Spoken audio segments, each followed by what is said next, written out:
기도를 시작하겠습니다. 은혜와 사랑 주님 감사합니다. 오늘도 저희들 은혜의 강주로 인도하셔서 하나님의 신령한 은혜를 허락해 주시고 이곳에 인도해 주시고 초청해 주셨네 감사드립니다. 오늘 예배를 드리면서 저희들도 저희들의 신앙이 한 단계 더 진보할 수 있도록 은혜 허락하여 주시옵소서. 이 찬양을 드리고 예배를 시작하오니 하늘의 문을 여사 저희들에게 한량없는 주님의 지혜를 허락하여 주시옵소서. 감사드리며 예수님 이름으로 기도드렸습니다. 아멘. 우리 다같이 찬송가 86장 통일 찬송가 86장 내가 너를 의지하는 예수 찬양드리겠습니다.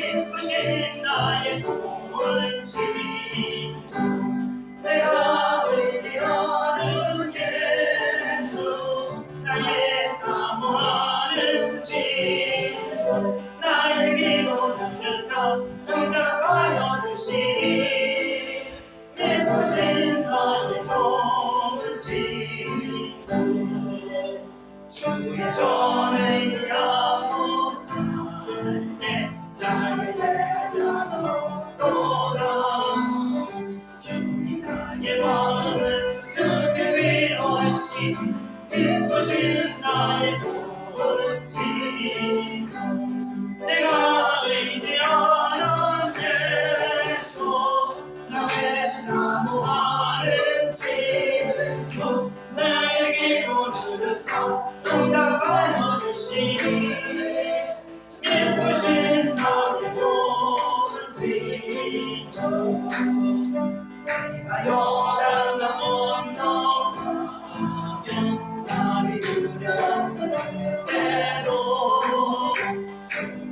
인도하시니 어찌 두려워하냐 기쁘신 나의 좋은 친구 내가 의지하는 예수 나의 사모하는 친구 나의 기도 들으사 응답하여 주시니 기쁘신 나의 좋은 친구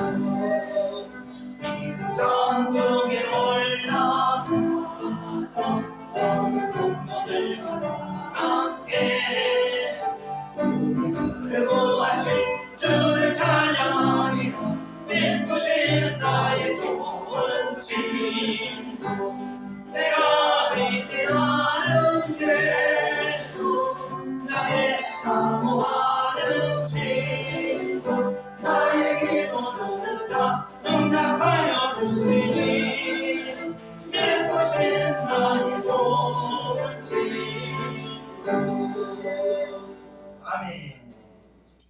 이어서 찬송가 144장 찬송가 144장 예수 나를 위하여 찬양드리겠습니다.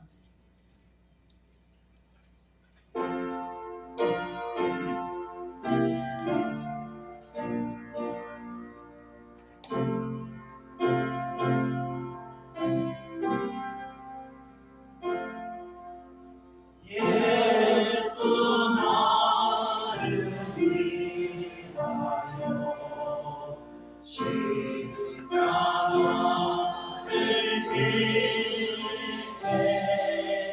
세상 죄를 지시고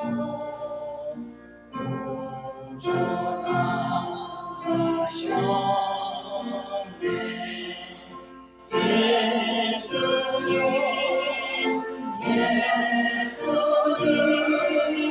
나의 죄 위하여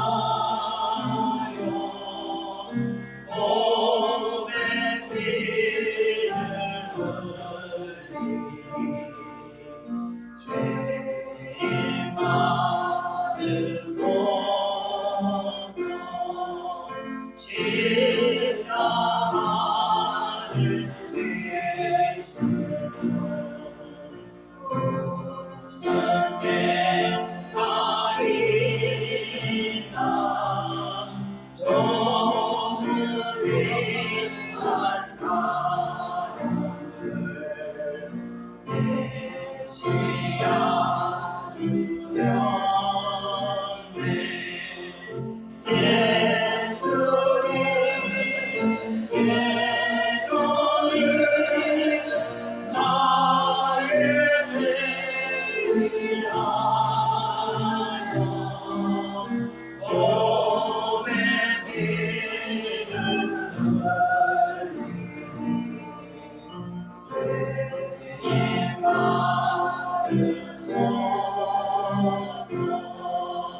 이어서 찬송가 263장, 찬송가 197장, 이 세상 험하고 시작하겠습니다.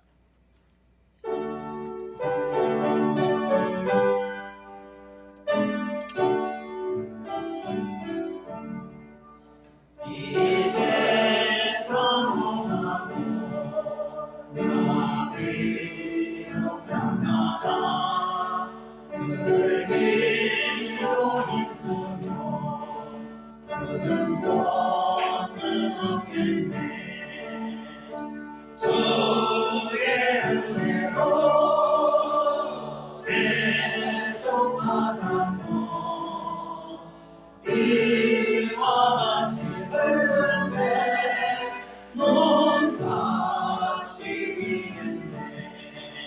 주님의 권능은 한없이 크니 뭘 받은 내 마음을 꼭 녹여주소서. 주의 은혜로 계속 받아서 이와 같이 붉은 새논 같이 이겠네. 내 마음이 약하여 즐거워 지우니 주 예수 인도사 굳세게 하소서. 주의 은혜로 계속 알아서 이와 같이 붉은 새논 같이 이겠네. 죄 사랑하는 새 사랑 되었어. 주 앞에 서는 날 찬송하겠네. 주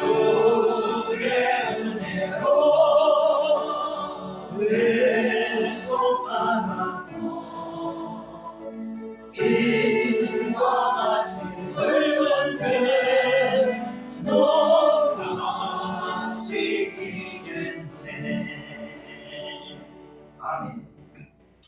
우리 이어서 찬송가 286장, 동자송가 218장 주 예수님 내 만명사 찬양하겠습니다.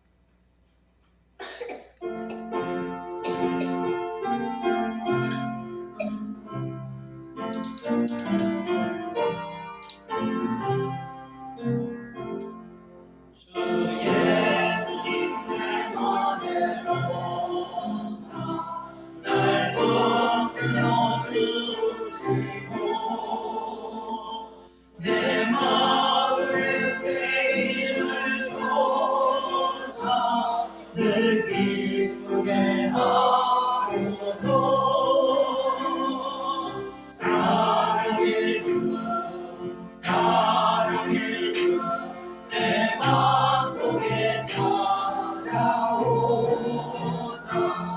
내 모든 죄 사하시고 내 사랑만 고치소서.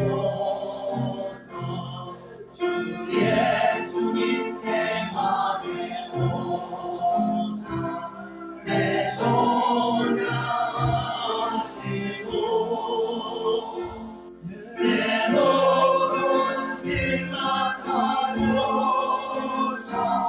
참 평안을 주소서.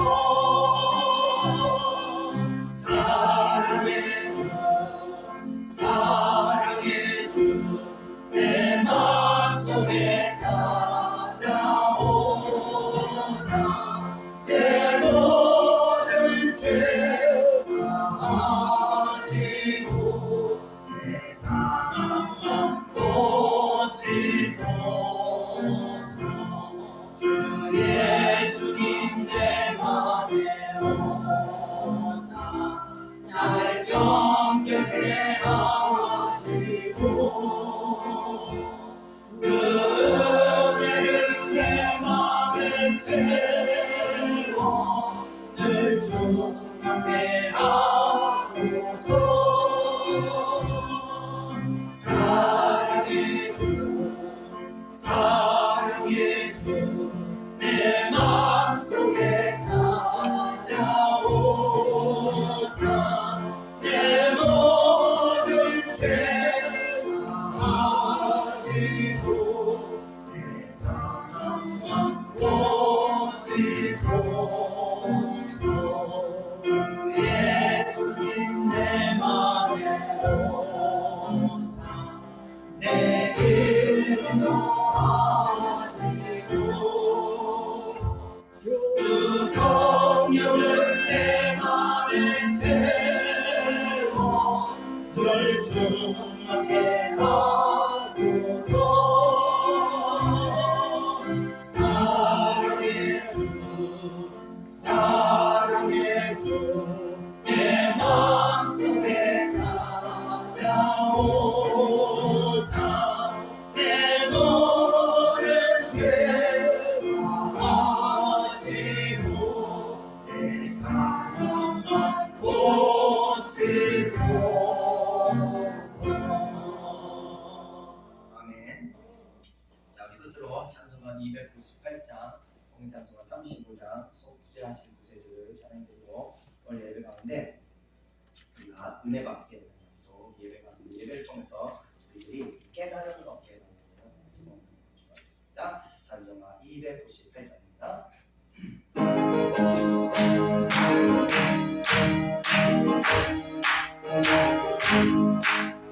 속죄하신 구세주님 내가 찬송하리라. 내게 자유 주시고 주가 고난자에게 주신 사랑 충만하니 나의 죄 사하려고 십자가에 주님 참아 나의 종 찬양하리. 내가 고난을 전혀 기뻐 전하리라. 내 죄 모두 감당하신 주의 사랑 그 사랑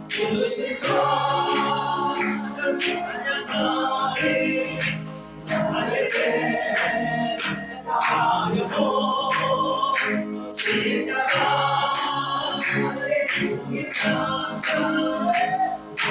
종 찬양하리 승리하신 구세 주를 내가 찬송하리라 죄와 죽음 지옥 원생 자유가 모두 이겼네 그것이 나를 찬양하리 나의 죄 사하려고 십자가에 죽이 당한 나의 종 찬양하리 고마우신 곳에 주를 내가 찬송하리라 죽음에서 생명으로 나를 인도하시네 그것이 나를 찬양하리 나의 죄 사하려고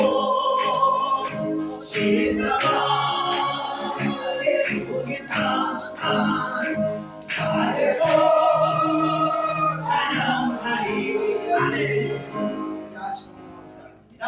연애와 사랑하는 감사합니다. 지옥, 죽음, 권세, 사망, 우리를 아버지여 이기지 못하고 우리가 예수 그리스도의 모든 것을 이기셨습니다. 우리도 예수 그리스도의 믿음으로 말미암아 이 모든 사망의 권세로부터 우리가 이김을 받은 것입니다. 해방되었음을 믿습니다. 사랑하는 주의 백성들, 아버지의 큰 놀라운 지혜와 이 놀라운 비밀을 알고 있는 주의 백성들에게 아버지의 은혜를 베푸시고 축복하사 하늘의 비밀명한 비밀들을 깨달을 수 있도록 은혜를 베푸시옵소서. 아버지 이방인들과 같이 옷을 입고 마시고 사는 게 고민할 것이 아니라 영원한 진리신 예수 그리스도의 십자가와 자기를 보이는 그 아버지 진리를 주장하는 주의 백성들 될 수 있도록 역사하여 주옵소서. 이 땅에 엎드리는 자들이 아니라 하늘에 속한 자들이 될 수 있도록 주여 은혜를 하여 주옵소서. 역사하여 주옵소서. 예수님의 이름으로 기도드렸습니다. 아멘. 우리 다 같이 사도신경으로 신앙을 고백하겠습니다. 전능하사 천지를 만드신 하나님 아버지를 내가 믿사오며 그 외아들 우리 주 예수 그리스도를 믿사오니 이는 성령으로 율법하사 공동으로 우리에게 하시고 본디오 빌라도에게 고난을 받으사 십자가에 못 박혀 죽으시고 장사한 뒤 사흘 만에 죽은 자 가운데서 다시 살아나시며 하늘에 오사 전능하신 하나님 우편에 앉아 계시다가 저리로서 산자와 죽은 자를 심판하러 오시리라. 성령을 믿사오며 거룩한 공예와 성령에서 교통하는 것과 죄를 사하여 주시는 것과 무기같이 사는 것과 영원히 사는 것을 믿사옵나이다. 아멘. 오늘 예배를 대표해서 최대영 전사님께서 해주시겠습니다. 은혜가 풍성하시고 사랑에 넘치시는 하나님 아버지, 우리를 진멸하지 않으시고 자녀를 삼으셔서 하나님을 아버지라 부를 수 있는 권세를 주시기에 감사드립니다. 아버지, 세상에서 예상치 못한 일에도 우리에게 무조건 감사하는 마음을 주시고 또한 감사한 것이 있나 늘 찾아서 감사하게 하시며 어떤 환경에서도 무조건 즉시 감사하게 하시옵소서. 그리고 감사함으로 마음의 여유와 기쁨이 넘치게 되는 감사드립니다. 아버지, 감사한다는 것은 그리스도 예수 안에서 우리를 향한 하나님의 뜻이라고 말씀하셨으며 이 말씀은 영이요 생명이라서 사람의 이해로는 도저히 헤아릴 수 없음을 고백합니다. 아버지, 우리는 하나님의 뜻보다 세상의 말에 더욱 귀를 기울여 우리가 하나님의 뜻을 따르기보다 자기의 욕망을 더 따르려고 했습니다. 아버지, 이러한 저희들 연약함을 긍휼히 여기시며 우리를 늘 성령 안에서 깊이 기도하도록 인도하여 주시옵소서. 아버지, 하나님의 말씀을 우리 마음속에 기록하고 그 말씀을 묵상하는 자들은 어떤 시험을 당할 때 반드시 말씀이 도와줄 것이며 말씀을 체험하게 될 것이며 우리의 삶이 말씀을 따라서 우리가 하나님과 함께 동행하게 될 것임을 믿습니다.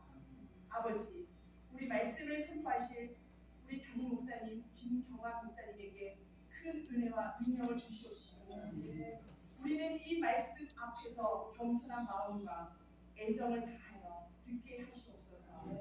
그리고 선포되는 말씀 위에 이 위로를 받는 자에게 주님 위로를 함께 하여 주시옵시고 병든 자와 또한 고난과 어려움에 처한 자들을 주님의 말씀의 능력 안에서 구원하여 주시옵소서.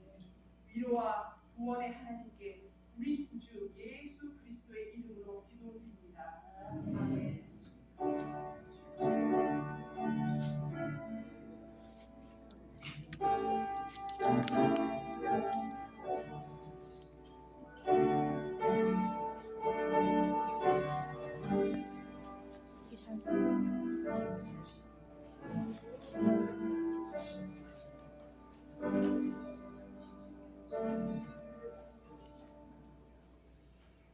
다 같이 하나님 말씀 보겠습니다. 하나님 말씀은 마태복음 16장 13절에서 22절입니다. 신약성경 27페이지입니다. 마태복음 16장 13절에서 20절, 신약성경 27페이지.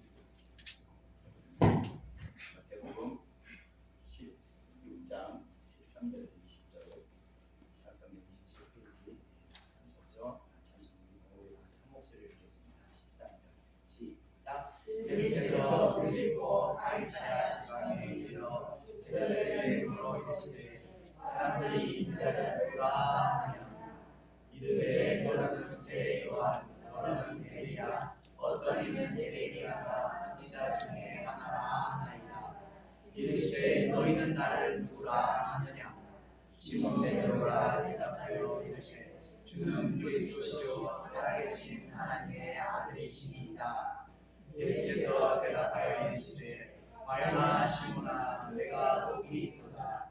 이를 내게 알게 하는 이는 혈육이 아니라 하늘에 계신 내 아버지이시니라. 또 내가 너에게 이르노니 너는 베드로라. 내가 이 반석 위에 내 교회를 세우리니 음부의 권세가 이기지 못하리라. 내가 천국 열쇠를 내게 주리니 내가 땅에서 무엇이든지 내면 하늘에서도 매일 것이요 내가 땅에서 무엇이든지 풀면 하늘에서도 풀리리라 하시고 이에 제자들에게 경고하사 자기가 그리스도인 것을 아무에게도 이르지 말라 하시니라. 아멘. 오늘은 마태복음 16장 세 번째 시간입니다. 다음 주가 지나면 이제 9월이 끝납니다. 10월이 시작되죠. 1년에 이제 4분의 3이 마치게 됩니다. 1년이 정말 금방 지나가는 것 같습니다. 항상 보면 한 해를 마무리할 때가 되면 지난 시간이 아쉽기도 하고 후회가 남기도 하는 것 같습니다. 남은 시간들 여러분 잘 마무리하셔서 후회하지 않는 한 해를 마무리하시기를 축원합니다. 자, 오늘은 예수님께서 제자들과 특별한 시간을 갖게 되었던 내용입니다. 그 내용들을 한번 살펴보면서 우리에게도 하나님께서 어떤 은혜를 허락하시는가 보겠습니다. 그런 본문으로 들어가 보겠습니다. 다 같이 13절을 읽어보겠습니다. 13절 시작. 예수께서 빌립보 가이사랴 지방에 이르러 제자들에게 물어 이르시되 사람들이 인자를 누구라 하느냐. 아멘. 자, 주님께서 이 갈릴리 호수 근교를 벗어나 이 가이사랴라는 지방의 빌립보라는 지역으로 이동을 하시게 됩니다. 이 가이사랴 빌립보라는 곳은 제가 지도를 주고 있는데 갈릴리 호수 우리 많이 봤죠. 갈릴리 호수 북쪽으로 한 40km 정도 북방에 위치한 그런 곳입니다. 구약에서는 이곳을요 단이라고 불렀습니다.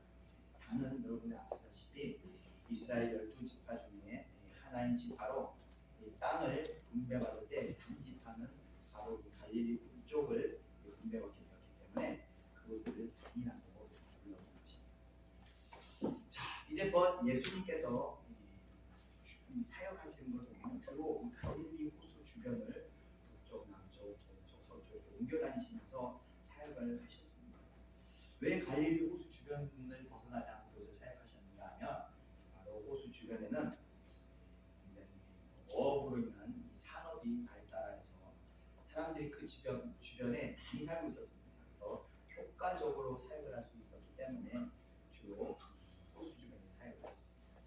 항상 복음이 전파될 때 보면요, 복음이 도시를 기점으로 해서 퍼져나가기 때문에 주님도 사람들이 많이 거주하는 갈릴리 호수 근교에서 주로 사역을 하셨습니다.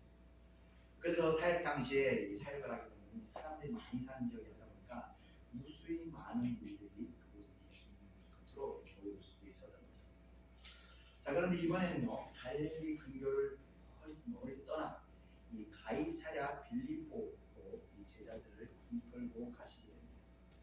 물론 주님께서 갈릴리를 벗어나는 경우들도 있었습니다. 그럴 때는 주로 이 바리새인들이나 핍박을 하거나 헤롯 왕과의 어떤 마찰을 피하기 위해서 호수 멀리 이렇게 돌아가서 벗어나는 경우도 있었지만 이번 경우는요, 어떤 특별한 박해나 마찰이 없었음에도 불구하고 주님께서 호수 멀리 빌립보라는 지역으로 이렇게 이동을 하시게 됩니다. 자, 갈릴리 호수 주변이 주 사역 무대라고 볼 때 그것을 벗어난 것은 예수님께서 사역을 위한 것이 아니라고 우리가 생각할 수가 있습니다. 바로 주님께서는 빌립보로 이동하신 이유는 제자들과 특별한 시간을 갖기 위해서 이 많은 무리들로 인해서 이 시간을 제자들과의 시간을 방해받지 않기 위해서 한적한 곳으로 이동한 것이라고 볼 수 있습니다. 자, 이제 주님께서는요, 자신의 사역의 시간이 점차 저물어 가고 있다는 것을 아셨기 때문에 잠시 사역을 내려놓고 제자 훈련에 지금 집중을 하셨다고 우리가 생각할 수 있는 것입니다. 주님께서는 제자들을 훈련시키시면서 처음 물으시기를 예수님에 대한 사람들의 인식을 묻고 있습니다. 이 내용이 누가복음에도 나와 있는데 주님께서 가만히 있다 갑자기 이 제자들에게 또는 갑자기 궁금해서 제자들에게 야, 사람들이 나를 뭐라고 얘기하냐 이렇게 물으신 것이 아니라는 겁니다. 누가복음의 기록에 의하면 주님께서는 따로 가셔서 기도를 하시고 난 후에 제자들에게 자신이 깨달은 것들을 가르쳐주고자 물으셨던 겁니다. 그러니까 기록 가운데 이제 자신의 존재를 본질을 밝히실 때가 되었다는 하나님의 어떤 메시지를 받고 제자들에게 자신의 어떤 신적 존재감을 계시하시기를 허락받았기에 이제 제자들에게 질문을 하고 계신 것입니다. 주님께서는 제자들에게 질문하실 때 일반적인 방식으로 질문을 하지 않으셨습니다. 만약 일반적인 질문이라면 제자들에게 이렇게 물으셨어야 합니다. 사람들이 나를 누구라고 말하느냐, 또는 사람들이 나를 어떻게 평가하느냐 이렇게 물었어야 합니다. 그런데 주님께서는 자신을 가리켜 인자라고 호칭을 합니다. 자, 이것은 1인칭 시점의 질문이 아니라 바로 3인칭 시점의 질문이라고 볼 수 있습니다. 물론 주님께서는 다른 곳에서도 인자라는 호칭을 사용하셨습니다.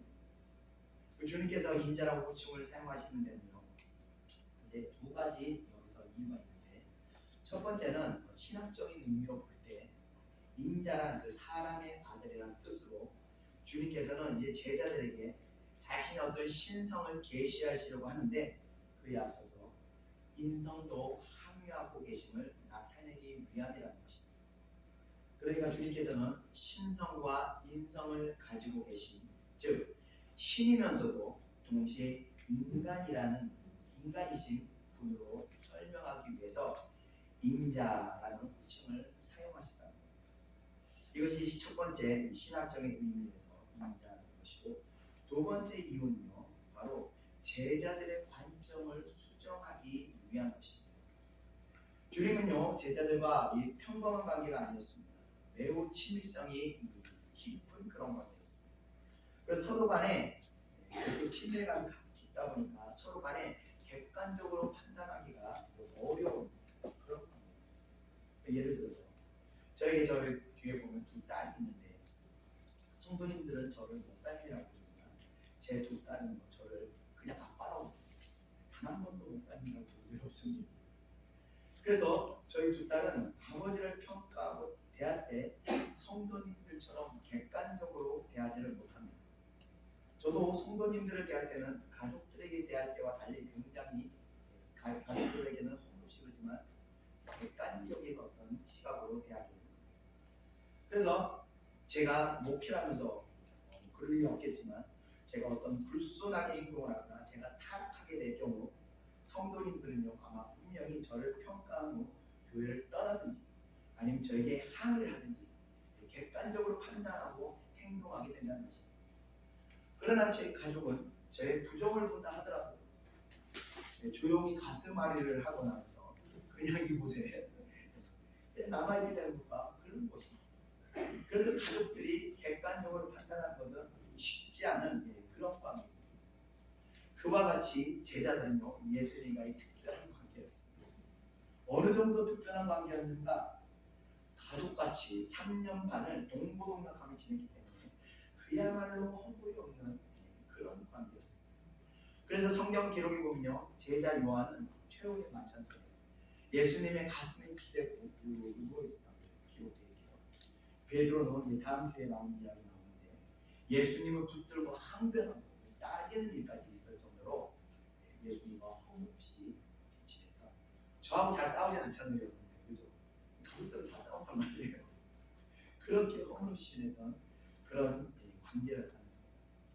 그래서 이들에게 있어서 예수님을 객관적으로 그러니까 선지자나 예언자 또는 어떤 절대적인 위치에 있는 그런 존귀한 자로 판단하는 것이 제자들에게는 쉽지가 않았을 것입니다. 제 친구는요 제가 목회자가 되었는데 가끔 통화하면 형 이러고 전화 옵니다. 그 친구는 아마 제가 죽었다가 살아나도 저한테 형이라고 부를 사람이에요. 신장이 아직 깊지 않아서 객관적으로 저를 대하지 못합니다.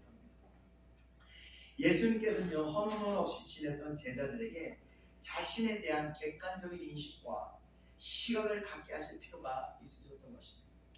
왜냐하면요 이들은 예수님이 특별한 사람인 줄을 알고는 있었지만 그가 예언되었던 그리스도인 줄은 깨닫지 못하고 있었기 때문에 그래서 주님께서는 제자들이 예수님의 존재를 그냥 너무나 가깝고 친한 그런 위치에서 생각하게 하는 것이 아니라 주님으로부터 한 발짝 물러서서 사람들과 같은 관점을 자신에 대해서 객관적으로 생각하도록 배려한 것입니다.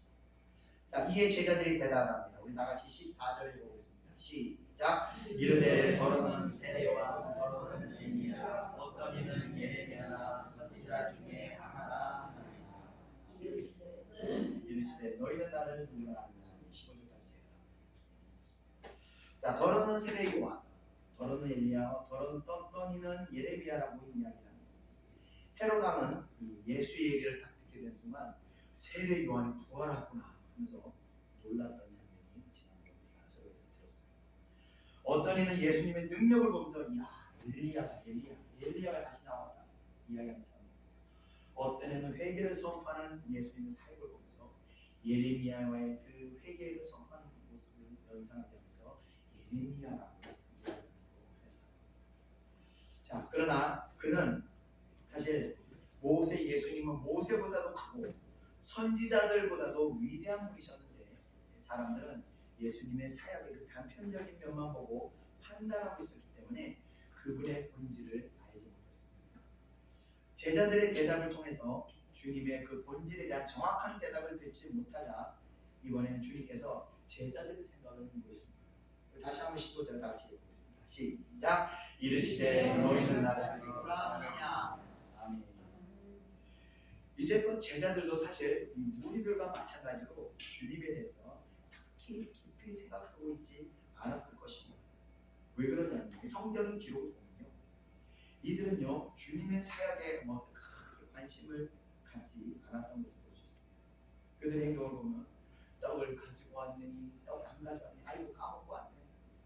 먹는 것을 고민하고 지들끼리 네가 2인자니 내가 2인자야 아니야 내가 하늘로 내가 오른편에 앉을 거야 네가 왼편에 앉을 거야 서열이나 따지고 있고 이제 예수님 십자가에 죽으셔야 하는데 그 그 십자가를 이기기 위해서 피 땀방울이 이 핏방울 떨어지지 정말 피눈물 나는 기도를 하고 있는데 수제자라는 사람 옆에서 장난하고 있고 예수님을 사역을 어떻게든 배워서 진리를 깨닫고 이 앞으로 자신도 주님과 같은 사명을 감당해야 될 생각을 이들의 모습에서 보면 전혀 볼 수가 없었습니다.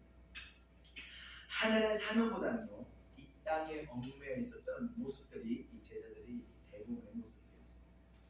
그래서 주님에 대해서도 그리 깊이 생각하지 않았던 것을 않았을 거라고 우리는 예상할 수가 있습니다. 저도 사역을 하고 있습니다. 지금은 제가 이제 잠시 제가 개인적인 지금 어떤 실험을 하고 있기 때문에 잠시 제가 기도 사역을 해보고 있지만 사실 제가 깨달은 어떤 영적 원리들이 이렇게 사실 그렇게 쉬쉬한 게 아닙니다. 솔직히 말씀드리면 평신도들은 이해하기가 좀 어려운 그런 부분들도 있습니다. 그래서 이 원리를 깨닫고 기도로 능력을 취할 수만 있다면 사실 못 고칠 정신병이 없을 정도로 어떤 깨닫은 그 영적 진리들이 있는데 저는 이 사모함으로 인해서 숱한 고난과 말도 헤아릴 수 없을 만큼 그 기도의 시간을 쌓으면서 이 능력과 이 영적인 안목을 취하게 되었지만 난 또 이런 걸 할 수 있을까 하는 생각을 하게 됩니다. 사실 여러분들뿐만이 아니라 목회자들하고 많이 대화해도 이런 원리는 아는 목회자들 아직까지 제가 본 적이 없습니다. 자, 그래서 대부분 사람들을 대하는 느낌 보면은 진리를 알고 하나님께 좀 더 가까이 나가고자 사모하는 사람보다는 대부분이 어떤 문제 해결을 위해서 또는 어떤 사업이나 자녀들의 협동 이런 육신의 얽매임이 매여서 있는 사람들이 사실 대부분이라는 겁니다. 자, 제가 늘 이야기하는 것이지만요, 이게 순수 뒤바뀌는 것입니다. 진리를 사모하고 나갈 때 하나님께서는 진리 가운데 그 진리를 이루기 위한 형통의 복을 허락하시는 겁니다. 어떤 목적을 위해서 진리를 따르는 것이 아니라는 겁니다. 그래서 사람의 마음이 세상에 묶여있고 욕심에 묶여있고 교만에 묶여있고 죄악에 묶여있는데 이런 묶임들이 우리의 인생을 고통스럽게 만드는 것입니다. 그러나 진리를 사모할 때 하나님께서는요 이런 묶임들을 깨닫게 하시고 그곳에서 벗어나도록 우리를 도우시는 것입니다. 그런 묶임들을 하나하나 풀어가면서 여러분들의 인격이 변화되고 그런 가운데 하늘에 있는 복의 문들이 열리게 되는 것입니다. 제가 축복의 원리를 자주 말씀드리지 않습니까? 마음의 묶임이 풀리면 하늘의 축복의 문이 열립니다. 그래서 저도 여러분들에게 항상 먼저 진리를 사모하시기를 축원합니다. 예수님의 발자취를 따라서 자신을 부인하고 기꺼이 자기 십자가를 짊어지고 나가는 영적인 성도 되시기를 소망합니다. 그래서 여러분들 기도하고 깨닫고 그런 깨달음들을 저에게 질문하시면서 솔직히 기다립니다. 그래서 무슨 먹을까 마실까 어떤 그런 걸로 고민하면서 육신적인 고민을 가지고 저에게 상담하는 것보다 좀 한 단계 더 높여서 여러분의 내면에 감춰 있는 여러분들 다 보고 있어요. 내면에 그 놀라운 보화를 발견하지 못하고 지금 고통스러워하는 겁니다. 그 보화를 발견하고 그것들을 저와 교제하면서 질문한 날이 오기를 저는 솔직히 소망합니다. 그래서 베드로와 같이 하나님의 그 감동을 받아 고백하는 그런 영적인 성도 되기를 주님으로 이름으로 축원을 드립니다. 저도 이렇게 육신이 있다 보니까 잠깐 묶입니다. 그래서 사실 2달 전에 하나님께서 메시지를 주셨어요. 그런데 그걸 깨닫지 못했어요. 왜? 제가 묶여있더라고요. 오늘 아침에 부엌 갔다 오다가 계속 마음이 불편한 거예요. 왜 이렇게 불편하지? 이러다 깨달았습니다. 그래서 제가 오늘 기도하면서 바닥에 머리를 찍은 겁니다. 이 아둔한 놈, 이 멍청한 놈아. 2달 전에 하나님의 메시지를 주셨는데 그걸 이제야 깨닫는 이 멍청한 놈이면서 제 가슴을 치고 머리를 찍었던 거예요. 우리가 묶여있으면요 하나님 뜻을 보지 못하고 하나님 뜻에 순종하지 못하는 거예요. 축복의 문이 벌써 저 2달 전에 지나갔는데 그걸 놓쳐버립니다. 내일 이제라도 돌이켜서 이제 하나님의 뜻을 순종하려고 합니다. 자, 그래서 우리가 세상에 얽매이는 것이 아니라 계속 진리를 향해서 추구하고 나갈 때 하나님께서는 우리를요 악한 곳으로 인도하지 않으십니다. 절대 악한 곳으로 인도, 반드시 축복의 길로 인도하십니다. 우리가 하늘에 대해서 마음이 열려있고 세상에 얽매이지 않고 진리를 사모하고 나가면 하나님께서 우리를 축복의 길로 인도하신다. 자, 주님의 질문에 하늘의 은혜를 받은 베드로가 대답합니다. 우리 다 같이 16절을 읽어보시겠습니다. 시작. 시몬 베드로가 대답하되 주는 그리스도시요 살아계신 하나님의 아들이시니라. 아멘. 자, 이 고백으로 마태복음 16장 16절은 베드로의 신앙 고백이라는 유명한 구절이 됩니다. 그는요 이 수제자답게 하나님 은혜로부터 감화 감동을 받아서 대답함으로 그는 명실공히 예수님의 제자 중 으뜸이 되는 위치를 차지하게 됩니다. 물론 성령을 받기 이전이라서 베드로는 이후에도 계속 실패를 또 경험하게 되지만 그는 초대교회에서 이 기름과 같은 역할을 하게 됩니다. 자, 그가 대답하기를 주는 그리스도시요 살아계신 하나님의 아들이시니이다 라고 대답하게 됩니다. 자, 이 한 문장의 대답에 신학적인 요소들이 함유되어 있는 것을 우리가 알 수 있습니다. 첫 번째, 주는 그리스도시요 라는 대답입니다. 그리스도라는 바로 메시아라는 히브리어 단어의 헬라어식 표현입니다. 메시아라는 것은요 기름 부은 자라는 뜻으로 다윗의 후손 중에 오실 구원자를 의미합니다. 그래서 이스라엘 백성들은요 메시아가 오셔서 이스라엘 백성들을 해방시켜 줄 것이라는 그 메시아의 예언을 이 유대인들은 믿고 있었던 것입니다. 베드로는 그 메시아가 바로 예수님이다 라고 고백하게 되는 것입니다. 메시아는 다윗의 후손으로 오는 사람의 아들, 즉 인성을 가지고 있는 인간으로 오신다는 것을 의미하고 있는 것입니다. 자, 이어서 베드로는 고백하기를 살아계신 하나님의 아들이십니다 라고 고백하고 있습니다. 이 고백은요 사실 우리들이야 예수님께서 당연히 하나님의 아들이라고 믿고 있기 때문에 그렇게 충격적인 고백이 아니겠지만 당시에는요 이 신성 모독으로 돌에 맞아 죽어야 할 정도로 이 심각한 종교적 범죄와 같은 고백이기 때문에 성경에는 나와 있지 않지만 아마 베드로가 이 고백을 했을 때 옆에 있는 제자들이 아마 깜짝 놀라는 제자들도 있었을 거라 생각합니다. 자, 베드로가 이런 고백을 할 수 있었던 것은요 자신한테 지식이 쌓여서 그렇게 생각한 것이 아니라 예수님께 기분 좋으라고 저 나갈 때 뭐 은혜 받았습니다 뭐 이런 얘기 하잖아요. 진짜 은혜 받는 경우도 있지만 또 그냥 예상하는 경우도 있고 그러더라고요. 그래서 그런 것처럼 예수님께서 기분 좋으라고 아첨하기 위해서 하는 말도 아니라 바로 하나님께서 감동하셔서 베드로에게 자신이 지금 바라보고 있는 그 존재가 하나님의 아들이심을 깨닫도록 주님께서 역사하신 것입니다. 그러니까 하나님께서 베드로의 생각의 그 영역을 확장시켜 영적인 눈을 열어줘서 그를 깨달을 수 있도록 역사하셨다는 겁니다. 그러므로 베드로는 지금 자신의 생각을 이야기하는 것이 아니라 하늘로부터 눈이 열어주어서 그 얻게 된 그 깨달음을 주님께 고백하고 있는 겁니다. 오늘 아침에 제가 두 달 전에 주셨던 메시지를 깨닫지 못하고 오늘 아침에 갑자기 그 깨달음이 임하면서 제가 그러고 싶구나 제가 깨닫게 된 게 제가 생각을 깊이 한 것도 아닙니다. 지나가다 갑자기 깨달은 그거였구나. 아이고 이 어리석은 이 멍청한 녀석 그렇게 제가 탄식을 했던 거예요. 자, 사람이요 아무의 말을 듣거나 또는 하늘로부터 감화감동이라는 그 말을 전해 듣게 될 때 그 말이 우리에게 전해주는 감동은요 차원이 다릅니다. 아첨의 말은요 우리들의 기분을 들썩이게 하는 효과가 있습니다. 그래서 아첨을 잘하는 사람들은요 사람의 마음을 잘 훔칠 수 있습니다. 성경에 보면 압살롬이 그런 사람이었습니다.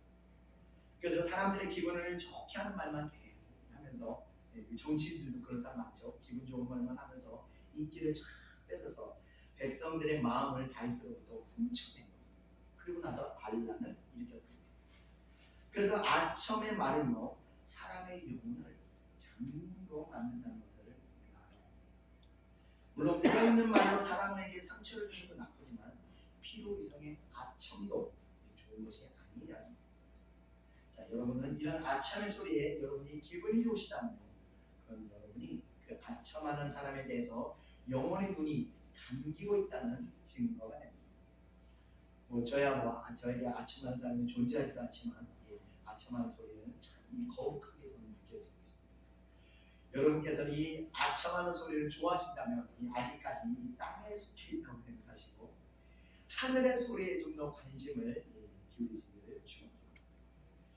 자, 사람의 기분을 우쭐하게 만드는 그 아첨의 소리와 달리 이 하늘의 감화 감동을 통한 깨달음은 우리에게 어떻게 다가오느냐? 바로 우리 영혼을 시원케 하다는. 제 설교가 항상 100% 이 훌륭한 설교는 아니지만 그래도 간혹 제가 성령 충만 만땅하였을 때 가끔 좋은 설교를 할 때가 있습니다. 제가 제 설교를 평가하기 좀 그렇지만 그런 좋은 설교를 할 때는요, 먼저 제 자신이 설교를 하면서 제 영혼이 시원해지는 것을 제가 느끼게 됩니다. 여러분들도 그런 감동을 받을 때가 있으실 거라고 소망합니다. 얼마 전 어떤 성도님께서 자신의 어떤 영적 묶임을 깨닫는 이야기를 하는 걸 들었을 때 제가 웃으면서 탄성을 질렀습니다. 너무 놀랐어요. 그걸 깨달았구나. 놀랍다. 하늘의 깨달음은요, 아첨과 같이 우리 기분을 들썩이는 정도의 수준이 아니라 영혼의 목마름을 해결하게 합니다. 우리의 영혼이 한여름에 땅으로 범벅되어 있을 때 물 한 바가지를 덮어 씌우는 것 같은 그런 시원한 영적 시원함과 같은 감동을 전해주는 것입니다. 베드로의 이런 놀라운 감화 감동의 신앙 고백이 주님의 목마름을 일순간 씻겨내렸다게 역사할 것입니다. 주님께서 얼마나 시원하셨으면 다음과 같은 반응을 보이셨습니다. 우리 다 같이 17절 한번 읽어보겠습니다. 시작. 예수께서 대답하여 이르시되 바요나 시몬아, 내가 보기 이쁘다. 이를 내게 알게 한 이는 혈육이 아니요 하늘에 계신 내 아버지시니라. 아멘. 자, 이게 우리가 영화가 아니라 그냥 글로그니까 예수께서 대답하여 이르시되 바요나 시몬아, 내가 보기 이쁘다. 이렇게 되어 있지만 아마 이랬어요. 야, 베드로, 너 정말 대단하다. 어떻게 그걸 깨달았냐? 야, 네가 복의 문이 열렸다. 막 이런 이렇게 감동으로 예수님께서 전하지 않으셨을까? 저라면 그랬을 것 같아요. 예수님의 대답은요, 놀라고 기뻐하며 약간 좀 신이 나는 듯한 그런 반응을 보이시면서 베드로를 바요나 시몬아라고 부르십니다. 이 바요나라는 뜻은요, 바로 요나, 앞에가 있는 바가 아들이라는 뜻입니다. 그래서 바요나, 요나의 아들이라는 뜻입니다. 시몬이라는 것은요, 이 베드로의 본명입니다. 그러니까 바요나 시몬이라는 것은 요나의 아들 시모나라는 베드로의 본명과 출신 성분까지 이름 전체를 합쳐서 이렇게 부르게 된 것입니다. 이것은 베드로의 신앙 고백에 예수님께서 감탄하여 베드로의 본명을 이 말로 한 글자 한 글자 또박또박 읽어주고 있는 것이라고 볼 수 있는 겁니다. 사람이 친한 사이끼리는요, 성이나 호흡 같은 것은 어떤 격식을 붙여서 이름 전체로 호명하지 않습니다. 그냥 편하게 애칭을 부릅니다. 주님과 베드로의 관계는요, 이름 전체를 부를 정도로 어려운 관계가 아니었습니다. 그리고 이어서 주님께서 말씀하십니다. 내가 복이 있도다 라고 말씀하십니다. 자, 베드로에게 하나님의 은혜의 복이 임하였다는 것을 주님께서 지금 보신 것입니다. 산상수훈을 보면요, 8가지 복에 대해서 말씀을 예수님께서 가르치셨습니다. 그 8가지 복은요, 온유함으로 땅을 기업을 받는 것 외에는 이 땅의 육신적 또는 물질적 복이 언급되지 않았습니다. 다 영적인 복을 주님께서 가르치셨던 겁니다. 신앙인들이요, 성경적으로 제대로 신앙생활을 하면요, 성장하게 되어 있습니다. 그러다 보면요, 어느 순간 이런 영적인 복을 누리는 수준으로 신앙이 쑥 하고 올라가요. 마치 다른 세계에서 다른 세계로 흘러가듯이 신앙의 깊이가 훅 하고 흘러가요. 그래서 우리의 안목이 영적인 이 세계 안으로 들어가면서 영적 세계에 대한 인식이 우리 영혼 안에서 작용하게 시작하는 겁니다. 그러면서 하나님과 교통하고 육신의 얽매임에서 자유함을 서서히 좀 더 자유함을 누리게 됩니다. 좀 이해하기는 어렵지만 그럴 때 이 8가지의 복을 충만하게 누릴 수 있게 되는 것입니다. 베드로에게 그런 영적인 안목이 이제 허락되었다는 것을 예수님께서 선포하신 것입니다. 그래서 주님께서 베드로에게 복이 있다라고 그를 죽여 세우십니다. 한마디로 말하면 이제야 내가 이 세계로 들어오게 되었구나 라고 감탄하십니다. 저도요, 여러분들께서 빨리 성장하셔서 저와 같은 수준으로 오셔서 좀 더 깊은 세계에 대한 대화를 소망합니다. 아직 더 많은 것을 가르쳐드리고 싶고 더 놀라운 것을 보게 해드리고 싶고 더 큰 하나님의 은혜를 경험해드리고 싶은데 정말 8복 중에서 마음이 청결한 사람은 복이 있나니 그가 하나님을 볼 것이라고 말씀하셨는데 그 하나님을 보는 것이 8가지 복 중에 하나인데 그것을 여러분들이 그냥 지식적으로 아는 것이 아니라 그것을 실제 삶 가운데서 적용하고 실제로 하나님의 살아계심을 보게 해드리고 싶은데 그렇게 체험해드리고 싶은데 빨리 성장하시기를 주님을 축원해드립니다. 자, 이런 복을 누리게 되면요 세상적인 복은 오병의 기적을 기억하시잖아요. 자연적으로 따라오게 되는 것입니다. 하나님께서 필요에 따라 부어주시면 넘치도록 흘러넘치게 되는 것입니다. 이어지는 18절을 우리 다 같이 한번 읽어보겠습니다. 시작. 또 내가 내게 이르노니 너는 베드로라. 내가 이 반석 위에 내 교회를 세우리니 음부의 권세가 이기지 못하리라. 아멘. 자, 시몬인 베드로에게 다시 한번 그의 애칭인 베드로라는 이름을 강조해 보시죠. 베드로라는 이름의 의미는 바로 반석이라는 뜻입니다. 반석하면 생각나는 게 김일성의 어머니 이름이 강반석입니다. 자, 반석이 되는 베드로를 통해서 교회를 세워나가게 하겠다는 것을 말씀하십니다. 자, 이 구절을 근거로 가톨릭에서는 초대 교황을 베드로라고 해석하고 있습니다. 그러나 우리 개신교에서는 이 구절은 단지 기독교 초기 베드로가 교회에 큰 역할을 했다는 것으로 이해를 하고 있습니다. 또 이어서 음부라는 것은 죽은 자들이 가는 곳을 말하는데 그리스도의 부활로 인해서 기독교회는 부활의 종교가 되었습니다. 그러므로 우리는요 사망하는 것이 아니라 이승에서 천국으로 우리의 거처를 옮기는 것뿐입니다. 그 사망이 우리 성도들을 지배하지 못하게 된다는 것을 이어나가고 있습니다. 이어지는 19절 우리 다 같이 읽어보겠습니다. 시작. 내가 천국 열쇠를 내게 주리니 내가 땅에서 무엇이든지 빼면 하늘에서도 빼일 것이요 내가 땅에서 무엇이든지 풀면 하늘에서도 풀리리라 하시고. 아멘. 자, 주님께서는 베드로에게 특별한 은사를 허락하셨습니다. 바로 천국 열쇠를 주어 그가 땅에서 매면 하늘에서도 매일 것이며 그가 땅에서 무엇인지 풀면 하늘에서도 풀릴 것이라는 권세입니다. 대단한 권세죠. 그런데 이 권세를 베드로에게만 주신 것이 아니라 마태복음 18장에 보면 다른 제자들에게도 이런 권세를 나누어 주셨습니다. 그런데 다른 제자들에게 이 권세를 주시는 과정을 보면 이런 내용입니다.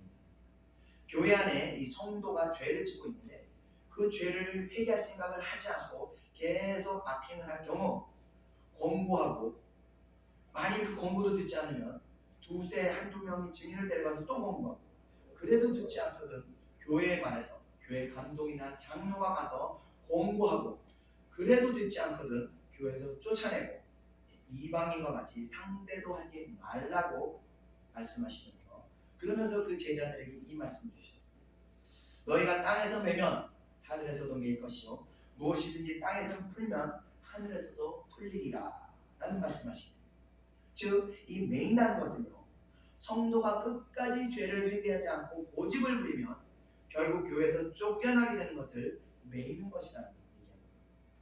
그럴 때 하나님께서는 그런 자들의 중심을 징계하셔서 그들의 인생이 형통하지 못하도록 하늘에서 묶어버리신다.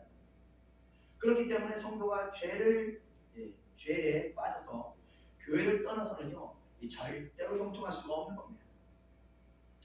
그러나 성도가 죄를 깨닫고 회개하여 다시 교회로 돌아올 때 교회는 그런 자는 누구라도 받아들여 교회의 식구로 맞이하게 되는 것이 맞이해야 되며, 그럴 때 그들의 땅의 매임에서 풀리게 됩니다. 그와 같이 하나님께서도 그 성도의 죄를 용서하시고 옥죄었던 모든 사들에서 이 성도를 풀리도록 하늘의 매임을 풀어주시는 것입니다. 자, 그런데 가톨릭은 이 구절을 자의적으로 해석해서 사도들과 마찬가지로 교황도 이런 권세를 가지고 있다 해서 교황의 신성시하며 교황은 무를 주장하고 있습니다. 무한 교황이 묶어버리면 지옥을 가는 거고 풀면 구원이 이르게 됩니다. 자, 이단들도 이 구절을 잘 사용합니다. 그래서 성도들을 꼼짝달싹 못하게 도구로 사용하게 됩니다. 이단뿐만 아니라 이 못된 목사 중에서도 이 구절을 사용해서 다른 교회 가면 내가 집사님 묶어버릴 거야, 저주받게 할 거야, 이렇게 협박하면 두려움을 느끼지 않은 성도가 어디 있겠습니까? 그렇죠? 그러나 다시 말씀드리지만 이 구절은 그럴 때 사용하는 말이 아니라는 거예요. 개인적인 어떤 감정을 표현하기 위해 사용하는 것이 아니라 죄를 회개하지 않는 자들에게 바로 해당되는 그런 것입니다. 끝으로 20절을 우리 다 같이 한번 읽어보겠습니다. 시작. 이에 제자들에게 경고하사 자기가 그리스도인 것을 아무 믿는지 말라 하시니라. 아멘. 자, 주님께서는 자신이 그리스도이신 것을 아무에게나 밝히지 말라고 말씀하셨습니다. 그 이유는 첫 번째, 아직은 주님께서 자신의 존재를 밝히실 때가 아니었기 때문에 입단속을 시키고 계신다고 생각할 수 있습니다. 자, 두 번째는 제자들 중에는요 이 사실을 듣고 충격을 받았을 자들이 존재하기 때문입니다. 만약 오늘 예배를 마치고 밖에 나갔을 때 하늘에서 정말 예수님께서 구름을 타고 재림하고 계신다는 걸 여러분을 보게 된다면 여러분은 어떻게 하시겠습니까? 가만히 나만 알고 있는 비밀로 간직하고 계시겠습니까? 아마 사진을 찍고 카톡에 올리고 아는 모든 사람들이 다 사진을 보내실 겁니다. 온 동네방네 다 소문내고 그랬을 겁니다. 제자들도 마찬가지입니다. 1000년 가까이 기다려왔던 그 메시아, 오실 거라는 그 메시아를 기다리고 있던 유대인들, 그런데 그분이 자신이라고 말씀하셨을 때 제자들이 얼마나 놀랐겠습니까? 세상에, 우리가 이 민족이 1000년을 기다렸던 그분이 지금 내 앞에 있는 이분이란 말이야. 그러니 어떻게 가만히 있을 수가 있었겠습니까? 그래서 주님께서는 아직 남아있는 사역에 방해를 받지 않으시기 위해서 그 비밀이 퍼지는 것을 단속하신 것입니다. 자, 오늘 말씀은요 이 베드로의 놀라운 신앙 고백을 전하면서 우리의 신앙이 여기서 머물러서는 안 된다는 것을 말씀입니다. 더 깊은 신앙의 발전을 이루어야 하는 것입니다. 좀 더 이 팔복의 복을 누릴 수 있어야 하는 것입니다. 우리 교회는 그래도 제가 지난 4년간 잔소리하듯이 감사해야 된다, 기뻐해야 된다, 평강을 누려야 된다, 제가 잔소리하듯이 노래했기 때문에 어느 정도 이 복을 누릴 수 있는 경지에 이르신 분들도 계시는 것을 제가 알고 있습니다. 그래서 기도하면서 이런 이 근심 걱정 정도는 다 물리칠 수 있는 분들이 존재하고 있지만 그것도 단순히 그냥 내가 물리친다, 그 기도의 능력이 그 지역까지 오른 것입니다. 신앙의 깊이가 거기까지 내려간 것이기 때문에 그런 능력도 소요하게 됩니다. 그러나 아직 기도한다고 하면서도 감정이 기복이 심하고 들쑥날쑥한 것은 아직 능력이 거기까지 미치지 못했다는 증거입니다. 여러분들을 책망한 것이 아니라 저도 예전에 그랬습니다. 그러나 그런 초보 단계에서 더 성숙한 단계로 들어오셔야 합니다. 기도만 하는 것이 아니라 믿음의 실천을 통해서 한 단계 더 위로 올라가셔야 합니다. 그래야 더 놀라운 축복의 세계가 나를 위해 준비되어 있다는 것을 여러분들이 발견하셔야 합니다. 그래서 잘 먹고 잘 살고 큰 소리 치는 것이, 사는 것이 신앙의 목표가 되는 것이 아니라 저 높은 곳을 향하여 날마다 나아가는 성도님들이 되셔야 하는 겁니다. 그런 예찬교회와 예찬교회 성도님들 되시기를 축원드리며 오늘 말씀 마치겠습니다. 기도하겠습니다. 은혜와 사랑해 주님 감사합니다. 오늘 우리는 베드로의 신앙고백을 통해서 우리가 그저 이 땅에 얽매 있는 성도들의 모습으로 사는 것이 아니라 하늘의 소리에 귀를 기울이고 하늘의 뜻을 구하며 더 영적으로 성숙한 성도들이 될 수 있도록 은혜 허락하여 주시옵소서. 말씀을 단순히 알고 깨닫고 끝내는 것이 아니라 그 말씀대로 순종하며 우리 자신을 부인하며 하나님께서 우리에게 허락하신 그 십자가들을 짊어지고 나아갈 때 우리가 하나님의 놀라운 은혜의 반열에 동참하는 줄 믿습니다.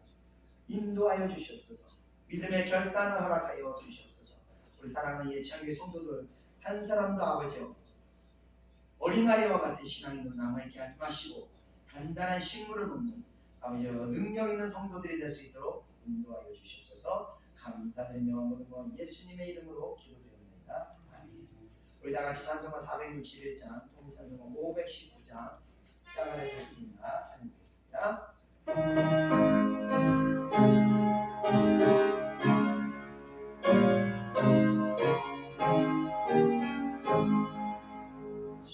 십자가를 질 수 있나 쓰나무로 오실 때 저기까지 따르노니 성전에 나가였다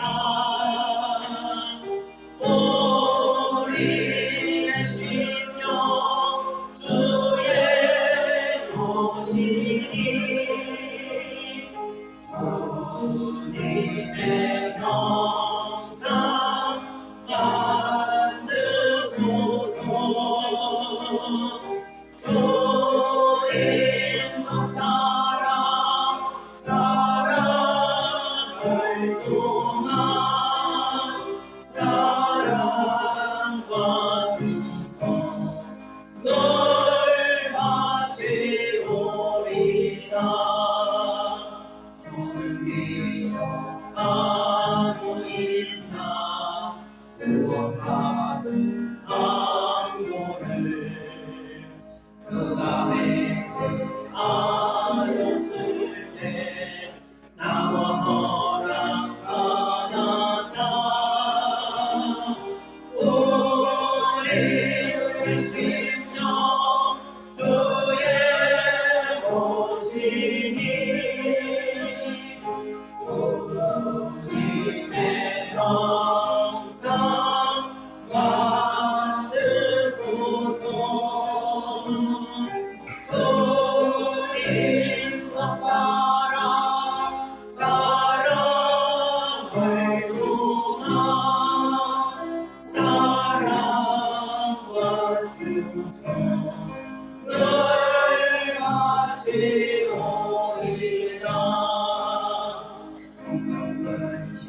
하는 그들 너를 들러 덮을 때 주께 기름 안기겠나 죄부수님 얻으며 우리의 심령 주의 오시니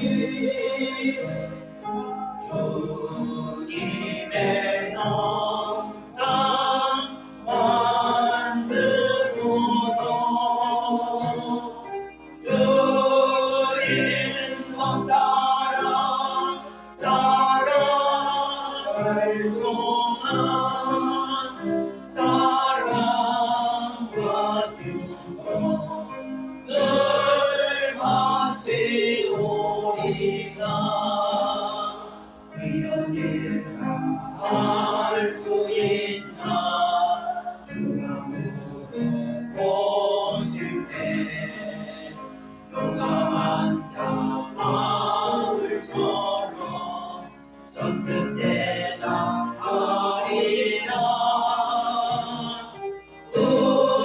우리의 심령 주의 오시니 주님의 영상 만드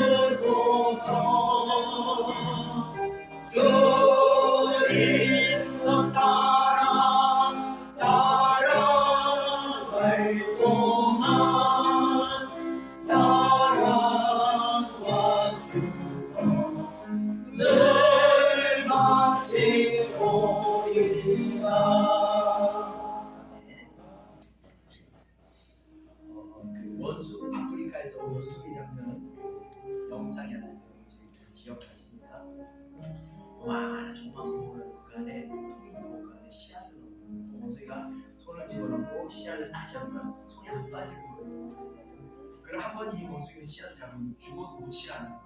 그래서 무베리가 끙끙거리는 끝까지 원숭이 잡으면 되는 거예요. 원숭이가 그 씨앗을 잡고 있는 겁니까? 그 씨앗이 원숭이를 잡고 있는 겁니까? 이게 우리의 인생이라는 거예요. 여러분들이 소중하게 여기는 거 그거 마음속에 붙들고 있는 그거 여러분들이 붙드는 게 아니고 여러분이 거기에 붙들려 있는 겁니다.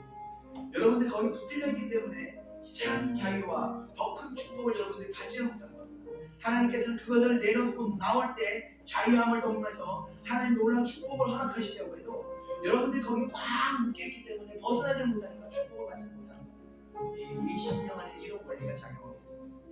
그래서 우리는 계속 기도하면서 내 마음에 붙들고 있는 내가 잡고 있는 놓지 못한 이것을 내려놓기 위해서 기도하는 겁니다.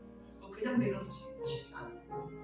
기도하고 피눈물 나는 그 애통함으로 기도한 가운데 손이 슬슬 풀립니다. 그리고 하나님 뜻을 딱 듣는 순간 육신적인 생각을 나 죽어도 못해. 나 그거는 죽어도 못해. 절대 내가 내 용납해서 그거는 내가 용납 못해. 이 소리가 안에서 터져나옵니다. 그것은 바로 내가 거기 안에 강력하게 뭉쳐있다는 증거. 하나님은 복을 주시고 자유함을 주시며 더 큰 세계, 더 큰 축복을 주시며 우리를 인도하시는데 거부할 때 우리에게 그런 복이 되잖아요. 그리고 우리가 기도한답니다. 하나님의 음성을 들었을 때, 하나님의 뜻을 들었을 때 죽어도 못하는 게 아니라 하나님 죽여주시옵소서 기도해요. 내가 죽어질 때 그 뜻에 순종할 수 있고 그러기 위해서 기도합니다. 이 시간 우리가 기도하겠습니다.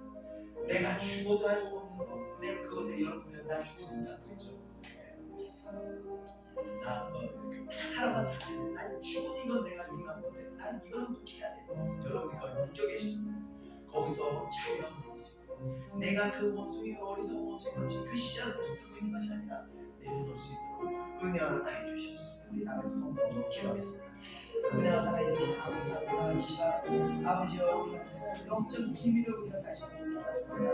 우리의 마음 가운데 내가 죽어도 용납 못하는 것, 내가 죽어도 용서 못하는 것, 내가 죽어도 이거는 내가 해야 되겠다고 생각 그 우리의 마음에 속에 그것이 바로 우리가 그 영에 묶여있다는 그 증거라는 것을 우리가 다시 한번 깨닫습니다. 아버지와 베드로가 하나님의 놀라운 지혜를 깨달았던 것 같이 아버지 우리들에게 성령의 은혜를 베푸시사 아버지 우리가 우리 자신의 안에 묶임들을 발견할 수 있도록 은혜 허락해 주시옵소서.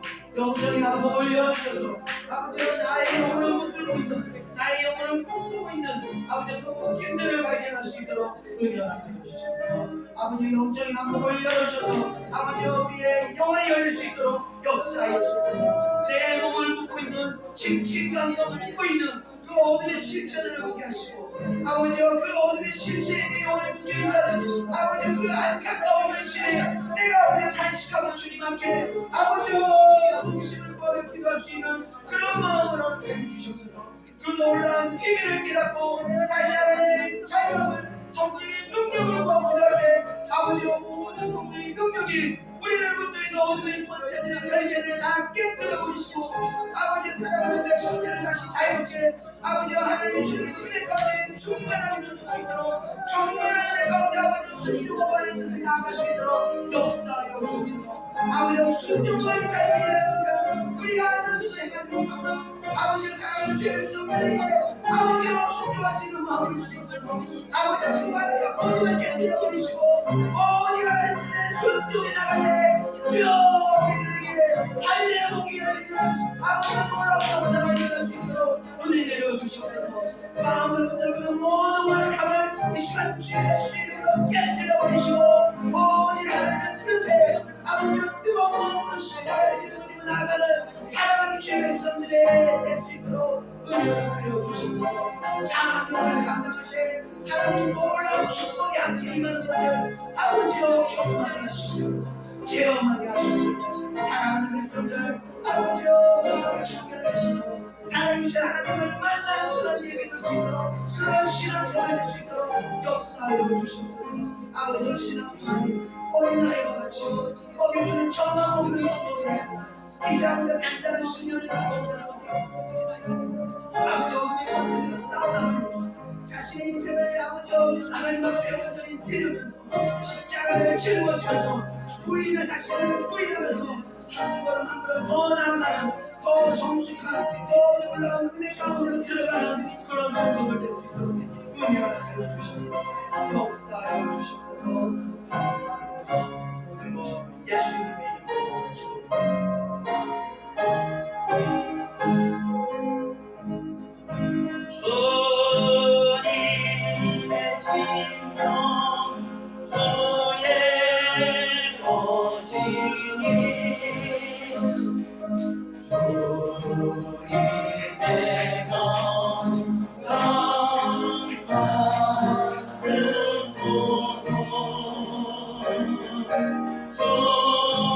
주인도 따라 살아갈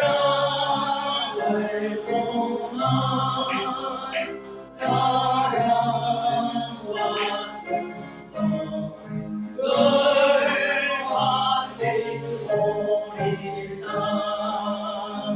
이런 알수 있나 주가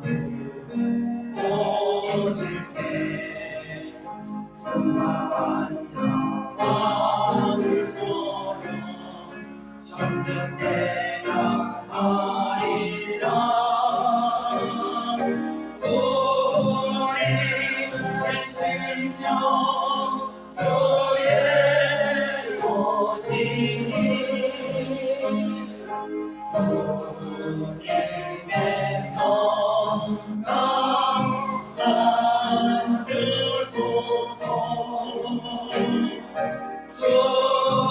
주님도 따라 살아갈 동안 사랑과 충성 늘 같이 오리라. 아멘. 이어서 찬송가 491장 통찬송가 543장 저 높은 곳을 향하여 우리 찬양드리겠습니다.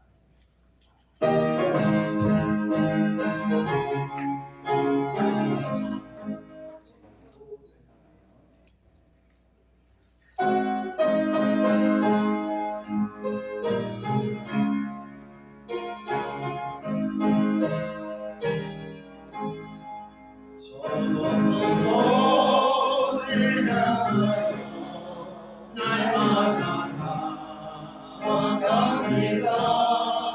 내 뜻과 정성 모아서 날마다 기도합니다. 내 주여 내만 붙들어서 그곳을 있게 하소서. 그것은 빛과 사랑이 언제나 넘치옵니다. 외로움과 죄가 있는 곳 나 비록 여기 살아도 빛나는 높은 저곳을 날마다 바라봅니다. 내 주여 내만 붙어서 그곳에 있게 하소서. 그곳은 빛과 사랑이 언제나 넘치옵니다. 근심의 안개 거치고 근심의 구름 없는 곳 힘들고 잠든 평화가 거기만 있사옵니다. 내 주여 내만 붙어서 그곳에 있게 하소서. 그곳은 빛과 사랑이 언제나 넘치옵니다. 높은 이 길을 싸우며 나아갑니다. 다시금 기도하오니 내 주여 인도하소서. 내 주여 내말 붙어서 그곳에 있게 하소서. 그것은 빛과 사랑이 언제나 넘치옵니다. 내 주를 따라 올라가 저 높은 곳에 얻어서 영원한 복남 누리며 즐거운 노래 부르리. 내 주여 내맘 붙어서 그곳에 있게 하소서. 그곳은 빛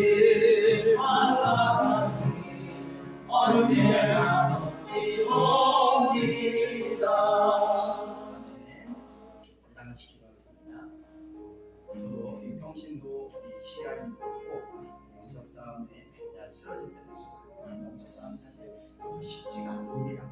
그렇지만 쉽지가 않음에도 우리가 이 싸움을 멈출 수 없는 것은 이 싸움을 멈추는 순간 우리의 영혼이 하나님의 축복으로부터 서서히 멀어지기 때문입니다. 굳이 우리가 어떤 전도지의 뒤에 보니까 지옥 가는 거로 써 있는데 뭐라고 써 있는지 아십니까? 아무것도 안 하면 되나?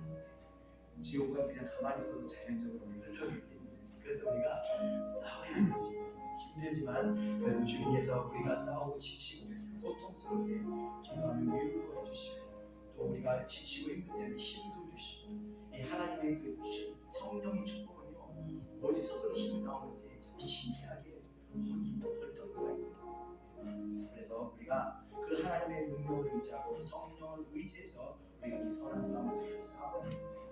이 시간 우리가 기도하겠습니다. 잠시 이 싸움을 멈춘 성도님들께서 다시 싸우기 시작하십니다. 그리고 지금까지 잘 싸우고 계신 분들께서는 더 큰 승리를 위해서 우리 다 같이 동성으로 기도하겠습니다. 은혜와 사랑해 주님 감사합니다. 이 시간 아버지와 이 땅에서 살아가는 영적 선한 싸움, 사람 가름박질을 하기에 우리가 또 지치고 힘들고 육신의 연약함을 잠시 멈추고 주시고 타협하고 이런 시간들이 계속 반복되었음을 하나님 이런 것이 6월 가진 기간이 아버지 여기까지 주는 것이 어렵기 때문에 우리가 이렇게 힘들고 지치고 있는 것을 주님께서 이해하시고 있습니다. 주님도 힘들고 지치고 죽이고 피곤하실 때 지치시고 주무셨던 것처럼 우리도 아버지의 육신을 가지고 이 싸움을 하는 것이 감당하기 어려우나 주님께서 약속하시던 모사와 성령을 우리에게 인도하셔서 허락하셔서 우리도 다 주님과 같이 그 성령을 의지하고 나아가는 합니다. 주님 저희들이 힘들고 지쳐서 아버지의 싸움을 포기하고 싶을 때 저희에게 다시 새 힘으로 아버지 새 영혼을 주시고 다시 새롭게 하시고 일어설 수 있도록 힘을 주시고 낙심하고 절망하였을 때 아버지 위로하시고 다시 아버지 싸움으로奮闘하는 마음을 허락하여 주시옵소서. 긴 인생의 여정을 가는 가운데서 아버지가 저희들을 붙드사 아버지가 이 긴 싸움을 이 끝이 없을 것 같은 싸움을 아버지가 포기하지 않도록 끝까지 우리가 완주할 수 있도록 저희들을 끌어주셔서 온전한 사명을 다 마칠 때 하늘의 놀라운 상급들이 천국의 문들이 우리를 기다리는 줄 믿습니다. 아버지 그런 영원한 승부 영원한 아버지의 사명의 상급을 바라보며 이 힘겨운 삶을 잘 싸워나갈 수 있도록 은혜하여 주옵소서. 아버지 지친 자들에게 위로하시고 아버지 분노한 자들에게 아버지 다시 회개하는 것 하시고 다시 마음을 평안함을 허락하시고 아버지 슬픈 자들에게는 위로해서 다시 기쁨을 허락하여 주셔서 또 아버지 죄진 자들에게는 아버지 회개할 수 있는 심령을 주셔서 아버지 그 마음의 회개를 통하여 그 마음이 다시 정결한 마음을 가지고 주님 앞에 거룩한 심령을 가질 수 있도록 역사하여 주셔서 사랑하는 백성들 이 한 번의 신령한 예배 영적인 예배 영과 진리로 드리는 예배를 통해서 저희를 새롭게 하시고 다시 온전케 하사 아버지의 사랑하는 전한 전사를 선한 영적 싸움의 핑가들로 아버지 다시 이길 수 있도록 역사해 주셔서 세상 끝까지 아버지와 다리를 박질하여 끝까지 싸워 승리하는 이기는 자들이 되게 하여 주시고 아버지 살아가신 하나님의 생명력이 끊이지 않는 우리 역사해 주셔서 예수님의 이름으로 아멘.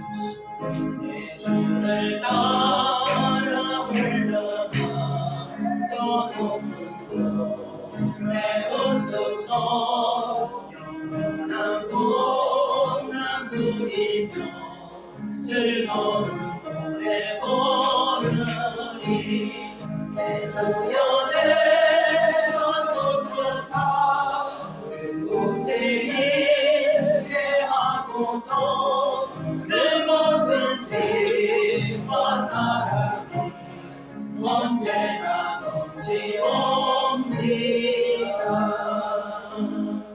아멘.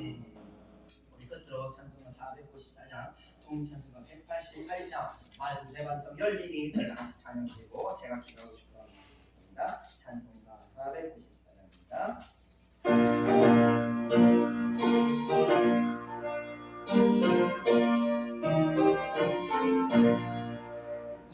만세반성 열림이 내가 걸어갑니다. 장애 어린 상하여 눈과 귀를 돌리며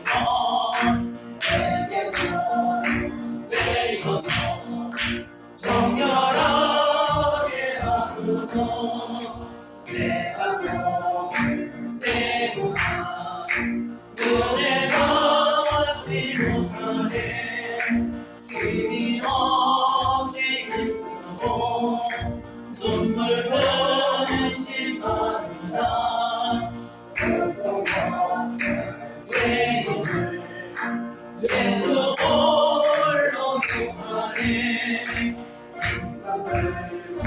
앞에가 십자가를 붙드네 죄가 없는 자라고 도와주신 바라고 생명샘 가니 나를 씻어주소서 사라진 숨쉬고 저 세상 떠나서 거룩하신 주 앞에 끝날 심판당할 때 만세만성 열리리 내가 걸어갑니다. 아멘. 기도하겠습니다.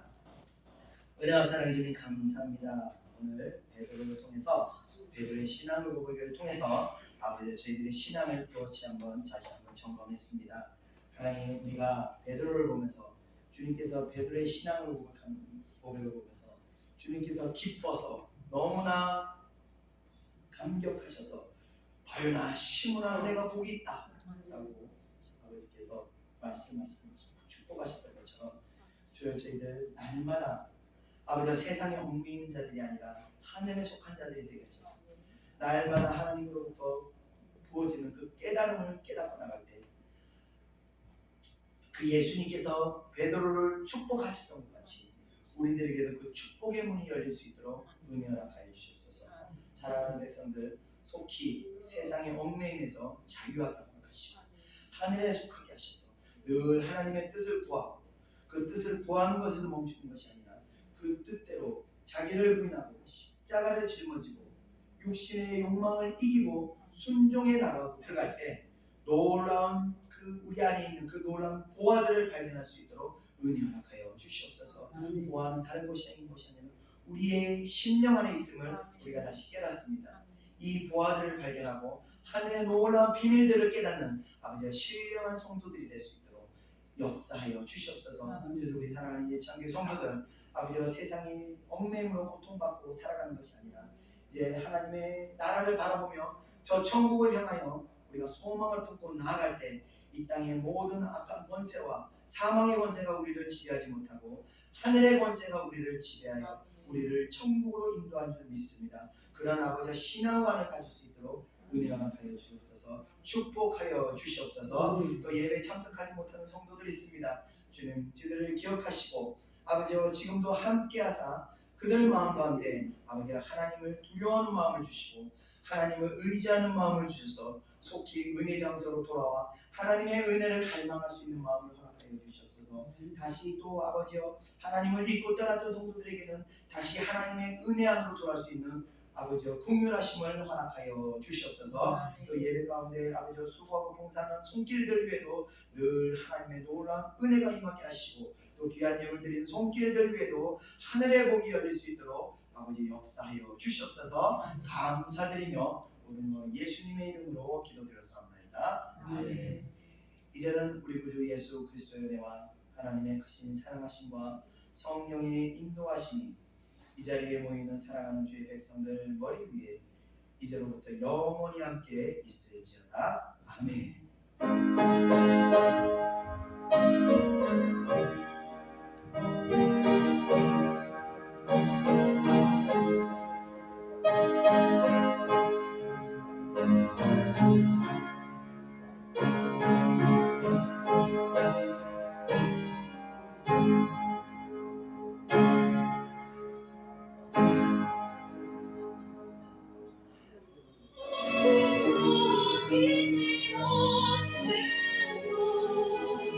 나를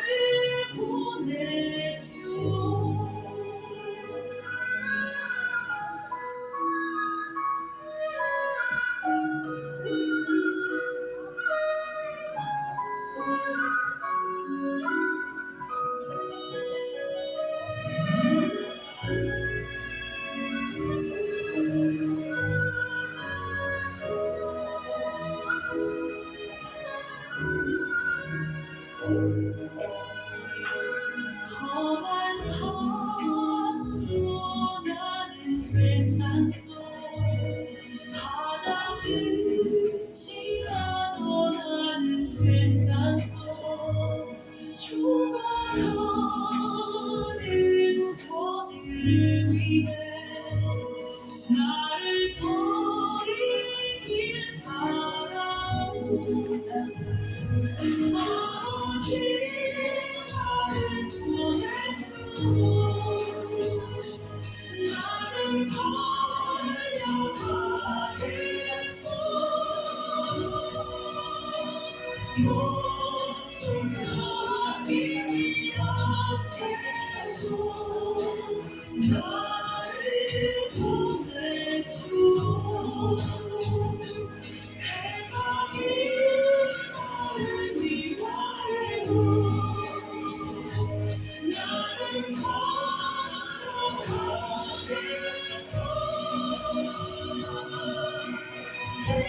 세상을 구원할 십자가 나도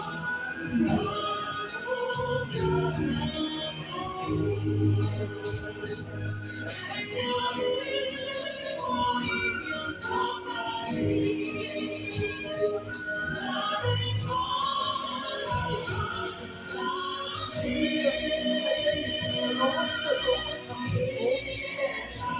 문을 열고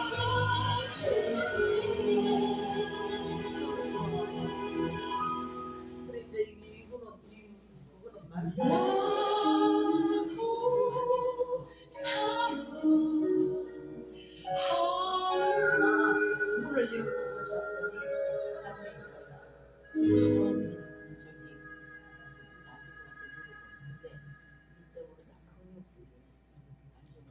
강력히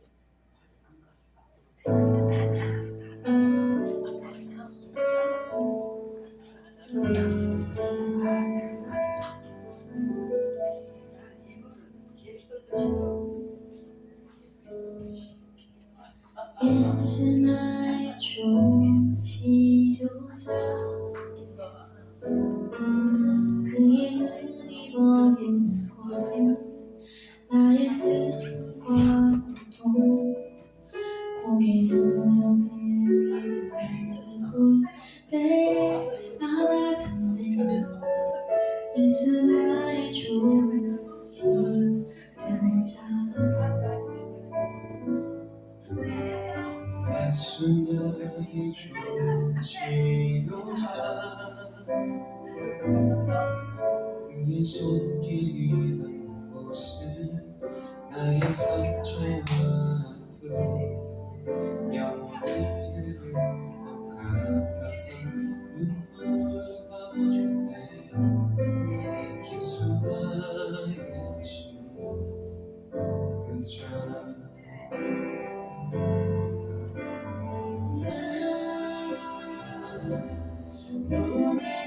노래하리라 저는 나를 돌아보시 무슨 주를 찬양해 하늘 닿는 곳까지 내 손을 들리라 예수 나의 치료자